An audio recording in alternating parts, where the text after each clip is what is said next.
Welcome to the Retail Focus Podcast, a weekly collection of news, interviews, and information from the world of retail. Welcome to this edition of the Retail Focus Podcast. I'm Trent Kling. Coming up on this week's episode, we'll be joined by Edward Coury. He is the Managing Director at RCS. He'll discuss a little bit about the dynamics of retail leases as far as their negotiations with landlords. It's a part of our ongoing ICSC interview series. In news, one of the nation's largest retailers reveals earnings, but more importantly speaks to inflationary impacts and private label development. And in looking ahead, an off-price grocery retailer continues to expand in the Mid-Atlantic. Our podcast this week is brought to you by ABMS. We'll discuss them a little bit later on in the show. So let's get right to our news section. Who else but Kroger leads our show? Lots of potential storylines here, from inflationary impacts, fuel impacts, and also what we've heard about supply interruptions for certain high-volume categories. But at least on the bottom line, Kroger continued to come in as expected or better than expected. Analyst expectations coming into the call were for $1.28 per share for this first quarter that ended towards the end of May. Kroger actually posted adjusted earnings of $1.45 per share. And from a profit perspective, they've been one of the more consistent retailers out there, never really having an insanely great quarter in relation to analyst expectations, but also never really having too much of a down quarter either as far as the bottom line is concerned. But regarding the sales numbers, overall sales rose from $41.3 billion to $44.6 billion. So it's a pretty large jump, a jump of around 7 to 8%. Operating profit as a percentage of sales also rose from 2% to 3.4%, and that was helped along by reduced SG&A expenses there. Fuel accounted for nearly half of the revenue increase, though, when you look at Kroger as a whole, because you see these price hikes over the last 12 months. So that's helping out a little bit in terms of revenue, also a little bit in terms of margin, simply because of the overwhelming price hikes we've seen in gasoline throughout the country. We did see Kroger's cost of goods sold rise during this last quarter, but more than offset by the decrease in operating, general, and administrative expenses. Now, as far as those in-store sales are concerned, identical sales rose by 4.1%, excluding those impacts that we talked about from fuel price increases. So 4.1% year over year, that's not necessarily enough to keep up with food inflation, or at least those macro level food inflation numbers that we've seen. But it's a pretty decent indication that they're at least keeping up with share of wallet, as you see spending be curtailed in other retail areas. On recent shows, we've talked, for example, about furniture retail and how we've seen spending roll back there a little bit. Here in grocery, you continue to see identical sales increase. And this is on top of a 4.1% decrease 1 year ago in the first quarter. Now, a good portion of these identical sales increases was fueled by growth in fresh.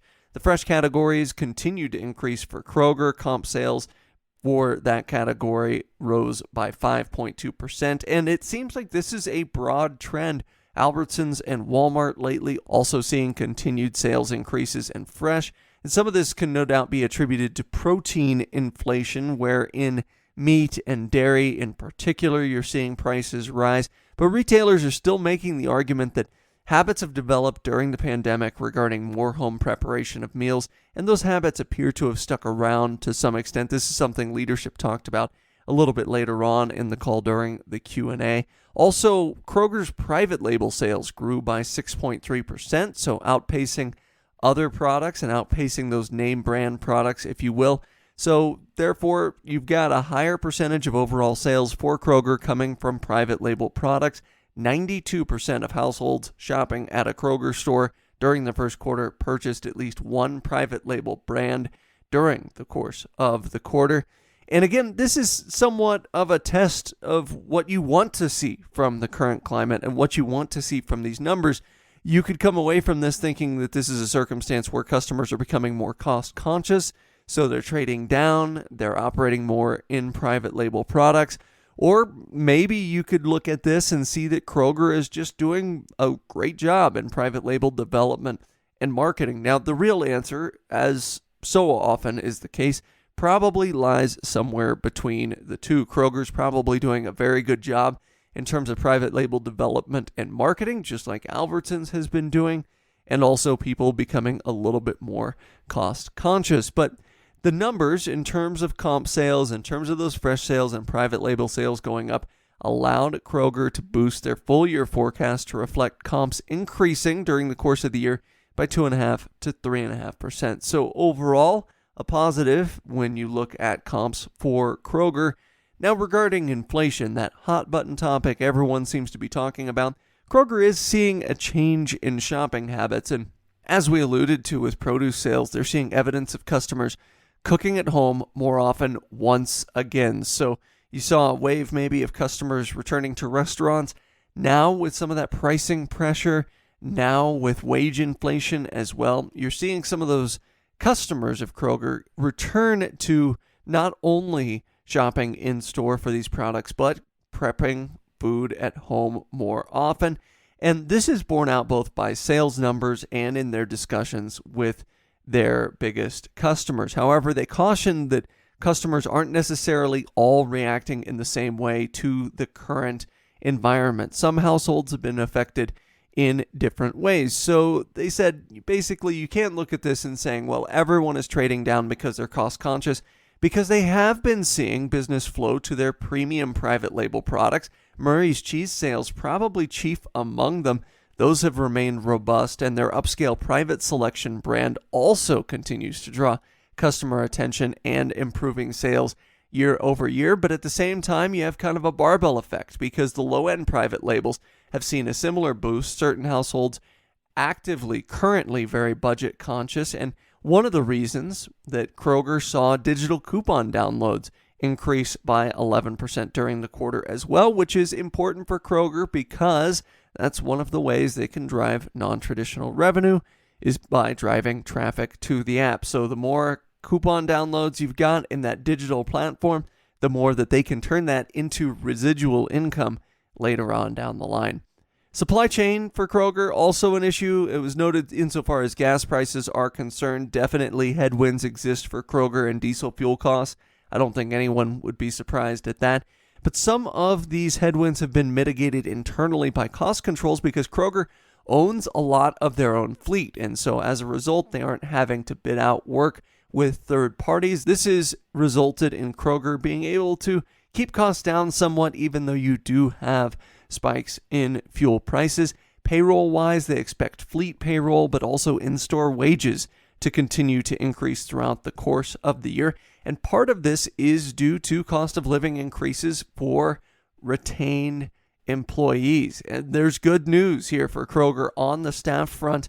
And something we haven't talked a lot about during the course of the last 2 years is good news on the staff front for any retailer. But Kroger actually saw an increase in both hiring and retention after the Omicron wave. The retention numbers, that's the big thing for Kroger, and part of the reason why they do see wages increasing, because they're seeing the average life of an associate with the company increase. They're also seeing a larger number of what they call boomerangs, which are employees that have left for other work and are now returning either as a result of the pay, the benefits, or the workplace culture at Kroger. And of course, management is going to talk quite a bit about the culture, as they did on this call, being important. But it's also showing us that, hey, this retail work, at least Kroger's creating an atmosphere where when associates leave, they don't completely close the door on coming back. And I think that's an overall positive for Kroger when you see these boomerang type employees or associates returning to the fold. It certainly means you're doing something right in terms of organizational competency, whether that's you're paying them more, they get better benefits, or it's that culture that leadership loves to focus on. Not all of the stories coming out of the earnings call focused on inflation for Kroger. There were actually some signs that consumer spending might not be as bad off as you see indicated in the media at large. For example, Valentine's Day and Mother's Day during this first quarter became the highest and second highest single days, respectively, for floral sales in Kroger's history. Now, in theory, these type of expenses, floral expenses during these holidays, are a little bit more discretionary for households. Now, I'm not talking about not buying flowers altogether for Valentine's Day or Mother's Day, but maybe trading down a little bit if you're watching the pocketbook. But the sales seem to be robust, also added to Kroger's expanding fresh sales, as floral is in Kroger's fresh category. And we should remember here that Kroger is the most robust floral retailer in the U.S. Sales for both of these holidays in general were up double digits, and so that's hardly indicative of any potential curtailing in household spend. And certainly when you look at 2008 and 2009, the atmospheres there, we saw a significant pullback in some of these type of holidays in terms of spending, and you're not seeing that right now. So certainly kind of adds to what Kroger was talking about in terms of all households being affected quite differently when it comes to the current inflationary environment. It was also noted on the call that more customers shopped in store in the first quarter. There are a number of different factors here as well. Again, you have the waning of some of the pandemic numbers, even though some of the numbers that you see out there certainly indicate that the number of COVID cases continues to be comparatively large in certain areas. It seems like more people are at least more comfortable going back to brick and mortar in grocery. And we've also talked about the fact that it seems like people's perception of online grocery sales has been slipping just a little bit over the course of the last year. But what was interesting is for Kroger, this brick and mortar traffic was robust enough to send them on the search for technology to increase front end throughput and also reduce customer wait times in other areas in the store. For example, in the deli section or in the meat section. On another note, Kroger is seeing good retention numbers for their trial Boost membership platform.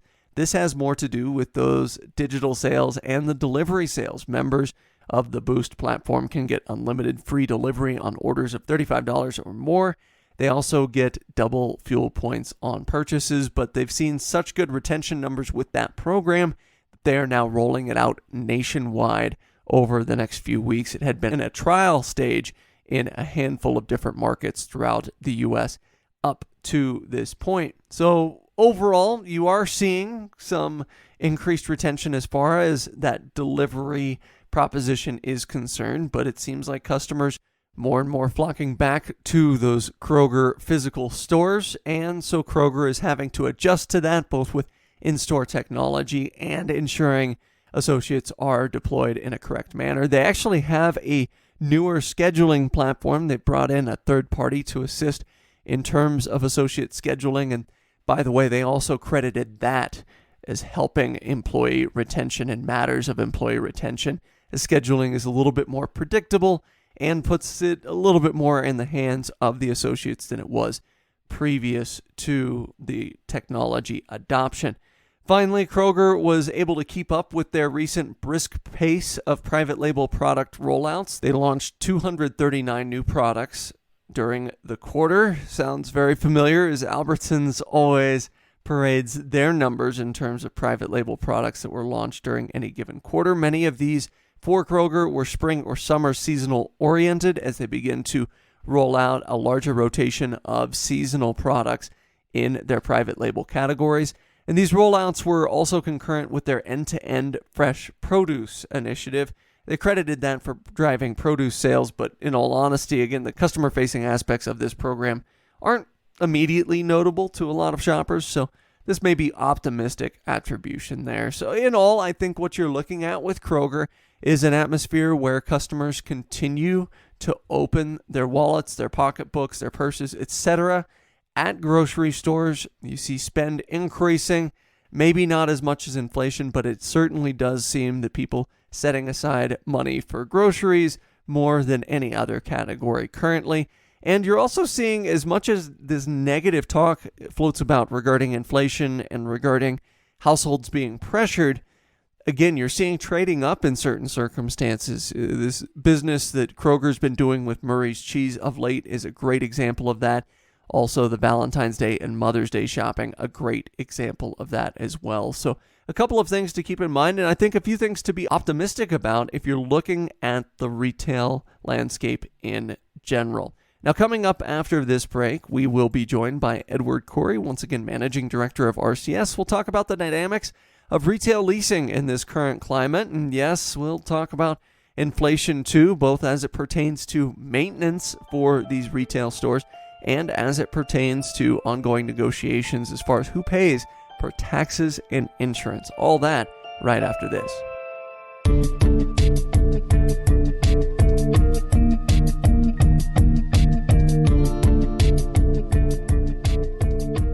ABMS. Are you accepting credit cards in your business? Of course you are. And if you're not, and you're a retailer, then you definitely should be. But did you know that Stripe is not your only or best option for payment processing? You can get paid well with ABMS. ABMS is a national payment solution provider with automated next-day deposits and major savings when compared directly to Stripe, PayPal, and Square. ABMS provides competitive pricing and deposits directly into your bank account in as little as 12 hours. Visit bams.com/paywell, it's Paywell, for a limited time and get a $50 Visa gift card after completing your rate analysis to see how much you can save. Visit bams.com/paywell today to start saving, and as always, the link is in our show notes.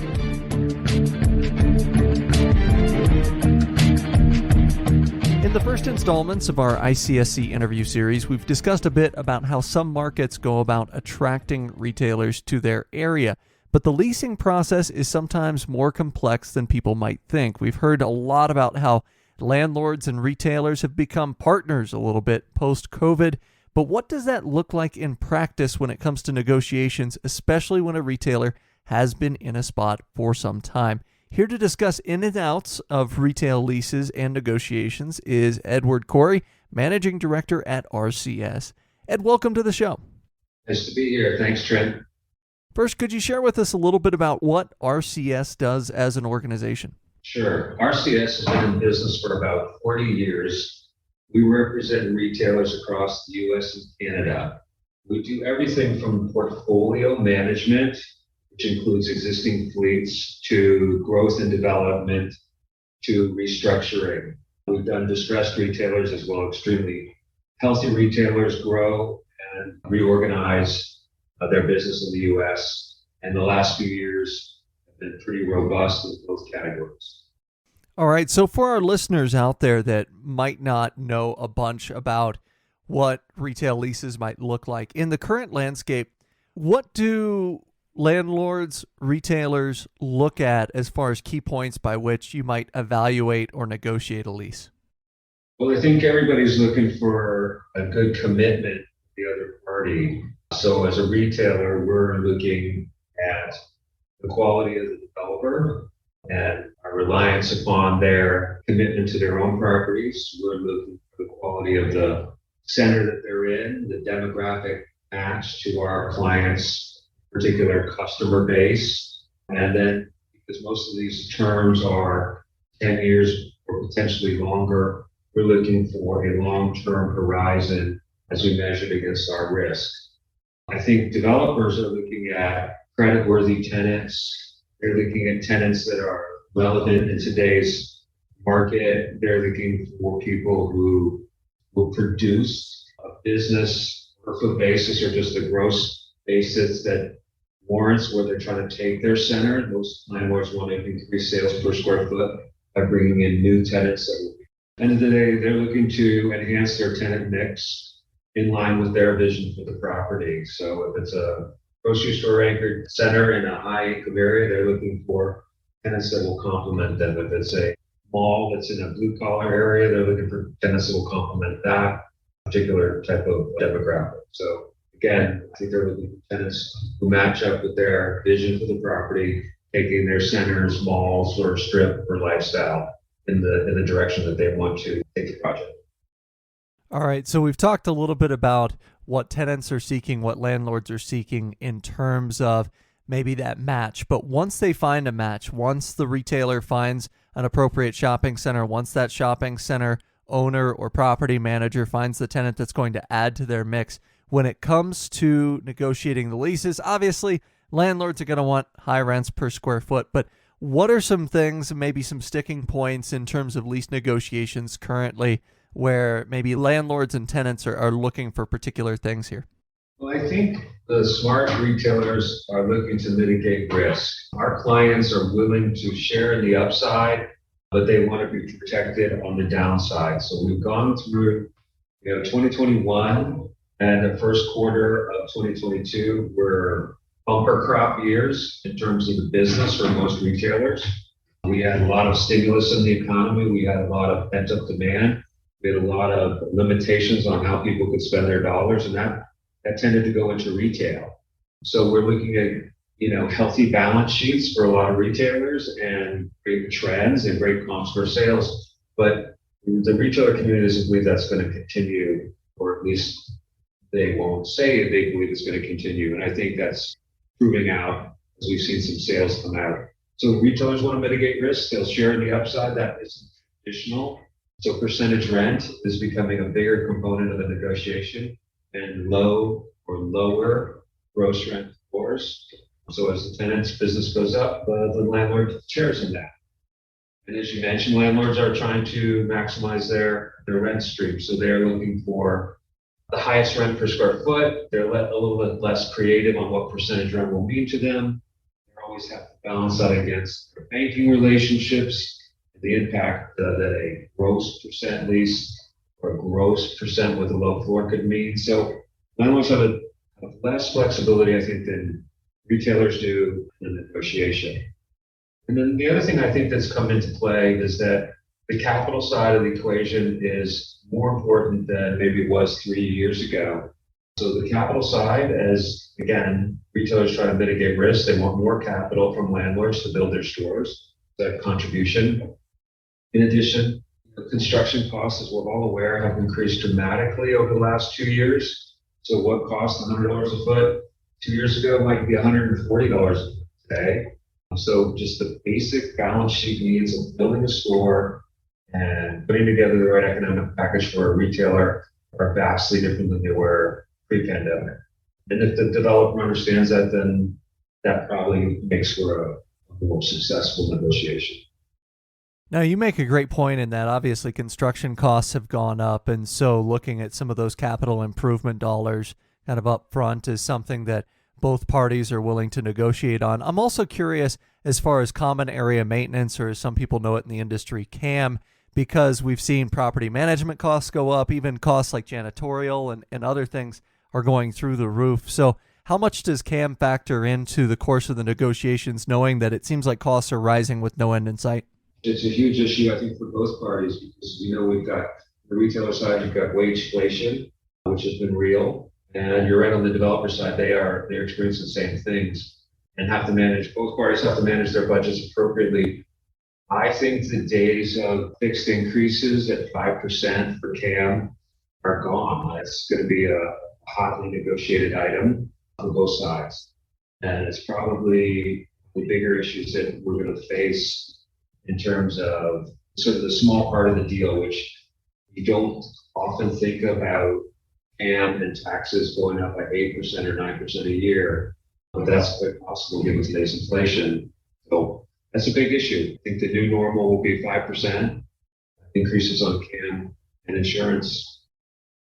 All right, so great insight there as far as how inflation might be impacting lease negotiations. So to this point, we've talked a little bit about maybe new leases, but I'm curious, when you begin to work on behalf of a client or a retailer, when you've got leases in place across the course of their portfolio, how do you go about evaluating leases in comparison to, say, maybe store performance or the importance of a given location? And then also, you're probably looking at leases that are written by a lot of different parties, because every landlord for a while had their own lease templates. So how do you go about evaluating leases when you begin to partner with a retailer?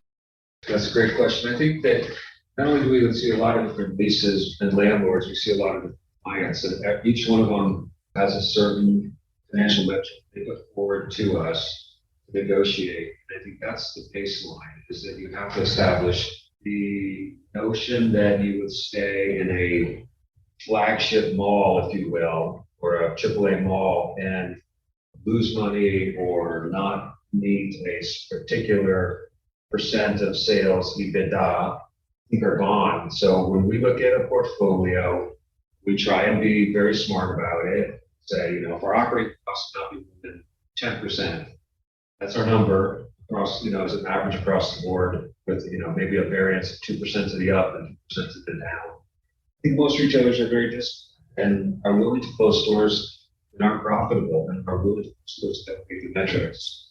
So it's just the state of the state, I think, after going through the last couple of years. The notion that a retailer would take excessive risk, I don't see that right now.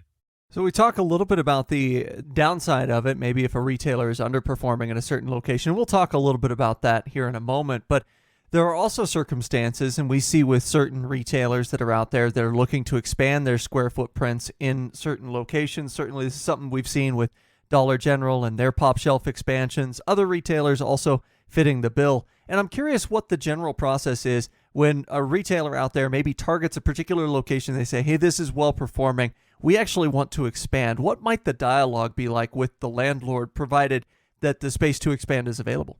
Well, I think that's everybody's watching for, store potential, even landlords do.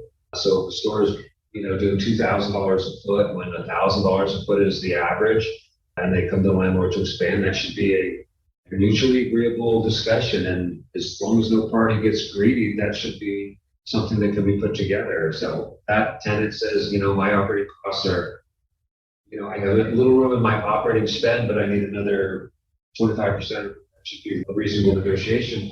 An expansion of the store just financially, when it gets to the CFO, is really a tough deal. That's very hard to do. My experience having represented a lot of retailers. So spent costs, some costs, got an infrastructure that's in there.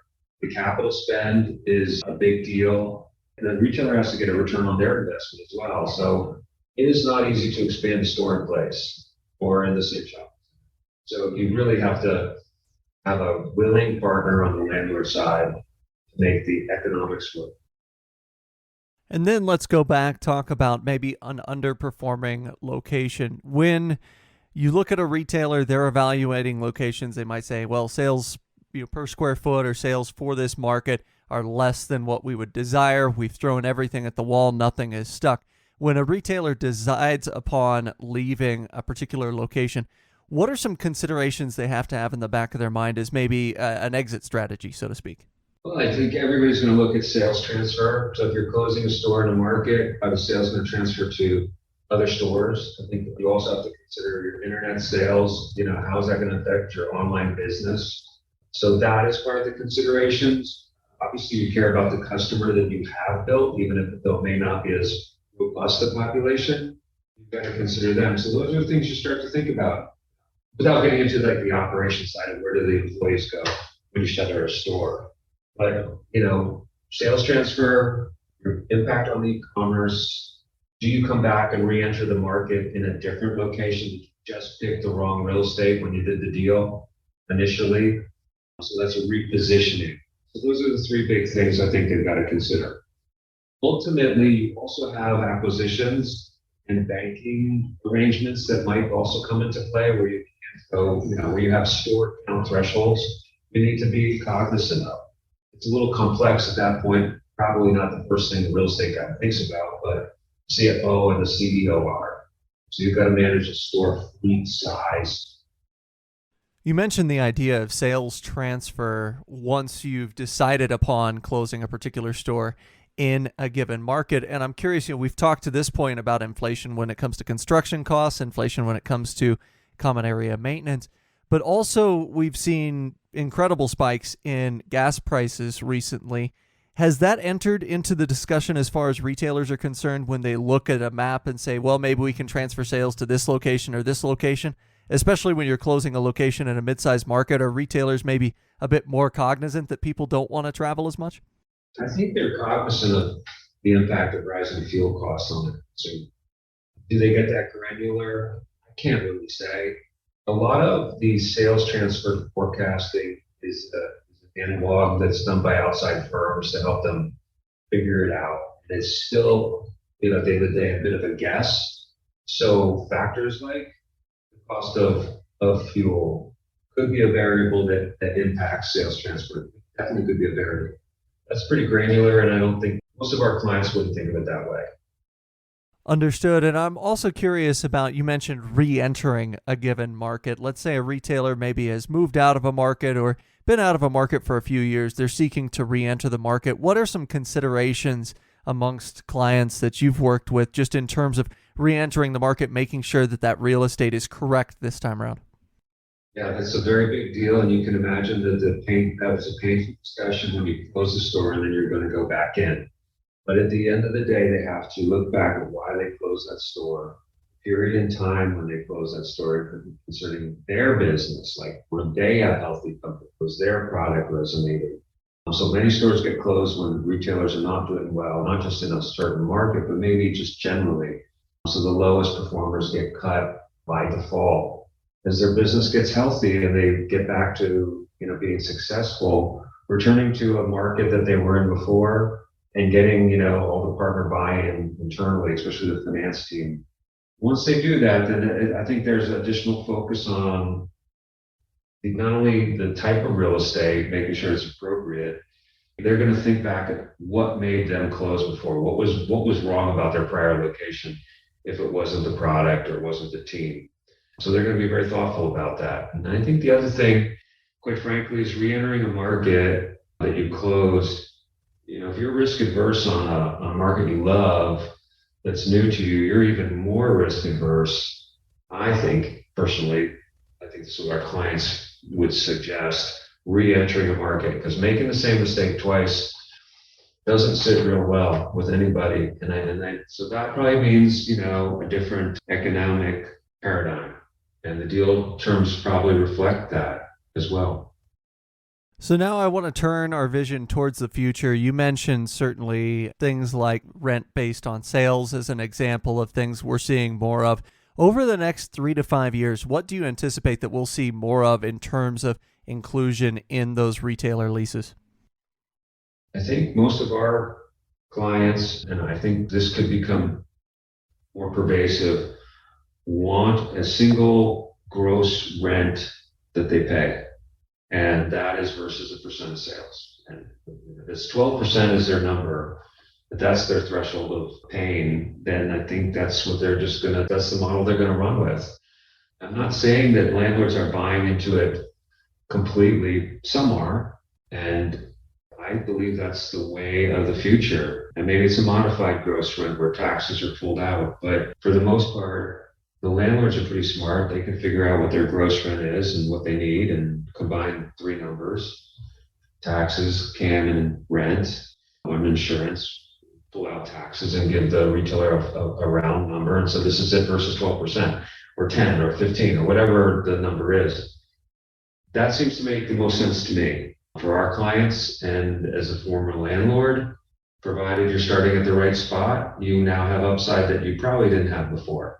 I think a lot of planning in late 2021 didn't anticipate inflation to be anything but transitory. I don't believe they anticipated a foreign war that's having dramatic impact on the cost of petroleum to food supplies, exacerbating inflation. And I don't think they had a sense that Shanghai or China would have another round of lockdowns due to COVID. So all those substantial changes, what our clients are doing is they're readdressing the decisions they made last year, and they're just double checking to make sure they're still comfortable with them. This has been well reported, there are a lot of retailers who are reducing their open to buy, their new store plan for 2022, and either pushing it into 2023 or not commenting, just reducing the size of their new store plan, and probably having an even more rigid set of criteria as they manage to, potential soft landing of our inflation or maybe a slight recession going into 2023. So it's definitely on a lot of our clients' minds as to what the rest of this year is going to feel like. And I think some of them have pulled back on their aggressive nature. Well, some great insight about a topic we absolutely love to discuss on the show. Once again, thank you for joining us today on the podcast. Thank you, Trent.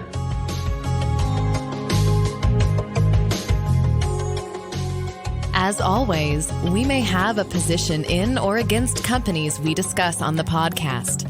Do not invest in stocks solely on the input of the podcast hosts.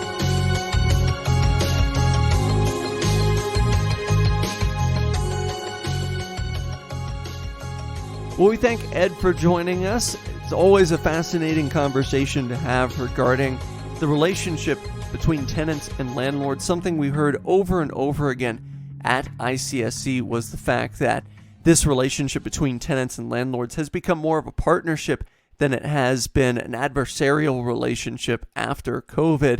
So anxious to see that continue. And right on cue, our looking ahead story has to do with a retailer that is negotiating these leases because they are opening some of these new locations. And it's funny because Ed kind of closed by talking about how in this inflationary environment, you might see retailers pull back a little bit or hold more stringent some of their ideals as it pertains to opening new locations. Well, Grocery Outlet has just opened up their first location in Maryland. This is part of their Mid-Atlantic expansion. They started on the eastern side of the country in Pennsylvania, have since expanded to New Jersey, and now have opened up their first store, this in Hagerstown, Maryland. Now, the reason I'm looking ahead to this is not only having to do with those lease negotiations that Grocery Outlet is no doubt taking on, but the fact that they are scheduled to open 28 net new stores during the course of this year.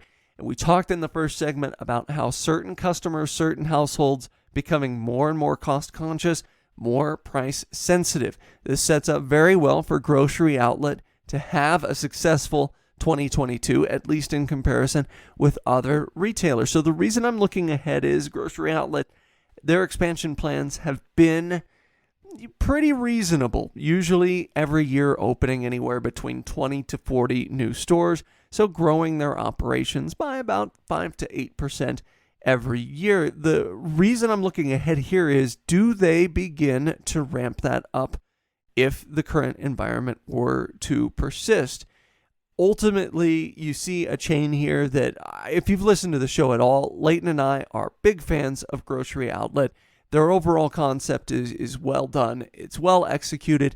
They offer the routine goods, and it's kind of like what Big Lots was attempting to do in food and consumables, only with a larger, fresh selection. And honestly, I think they do it a little bit better at a little bit better price points. Unlike the likes of Ollie's Bargain Outlet, they have those perishable goods, and so they're able to attract customers from a wide variety of households, not just the most cost-conscious. But is Grocery Outlet currently looking at the landscape and saying, hey, there is room for growth here, just like what we've seen in the past with Aldi during times of maybe recessionary or inflationary impacts? We've seen them really come out of those circumstances and grow. Is this the same type of situation for Grocery Outlet, and will we see them expand beyond their West Coast and Mid-Atlantic holdings? Also, how will they fare in the Mid-Atlantic? They fared very well in Pennsylvania for a while, but over the next couple of quarters, we'll get an idea as to how these New Jersey and Maryland stores are performing.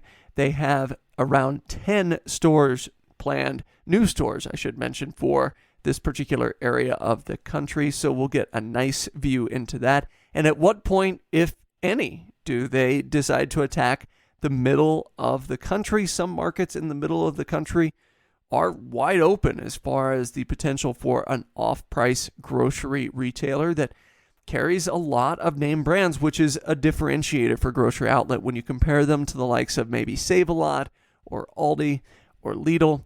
You have those name brands, a lot of those CPGs that some customers are looking for, even if they're looking for them at a discounted price. So a lot to look for there at Grocery Outlet over the next several years, and I'm anxious to see how this Mid-Atlantic expansion continues for the company. Well, that'll do it for us here this week on the Retail Focus podcast. Thanks to Leighton helping out behind the scenes. And a big thanks to ABMS as well for sponsoring this week's episode. I'm Trent Kling saying so long until next time.